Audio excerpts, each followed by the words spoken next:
Vicky, I'm a mess. Look at me. I'm trying not to. I'm pathetic. I don't belong here. I'm a monster. I'm a dinosaur. Jude Law's transformation continues. It's evident in his three most recent roles. As a larger-than-life London safecracker in the black comedy Dom Hemingway, as a psychiatrist in the thriller Side Effects, and as an author in filmmaker Wes Anderson's comedy The Grand Budapest Hotel, the actor has taken on parts quite different from the pretty boy roles that at one time defined his career.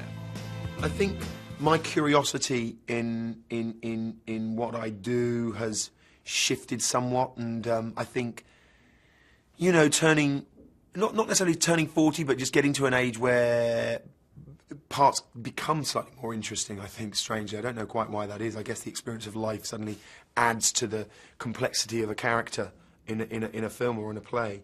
But you can only take what's in front of you, and I've just been very lucky that these three particular parts have come my way in over a period of like a year and a half, 2 years. Do you think getting older then in a way opens you up to more possibilities or taking on opportunities that you wouldn't have done when you were younger? I certainly like to think so. I think there's a certain minefield as a young actor where you're encouraged to weed out sort of, you know, romantic leads, and they to me are somewhat limiting and not particularly nourishing as an actor. And I think there's also just one's own life experience, but also, you know, lack of vanity and just the opportunity to suddenly think, well, you know, maybe I've only got 10 years left at this. I better make the most of it. Yes.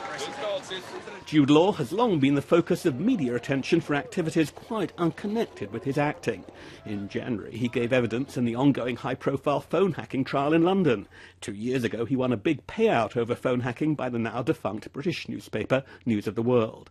He's been at the mercy of press scrutiny for years, fueled by interest in his private life and romantic liaisons.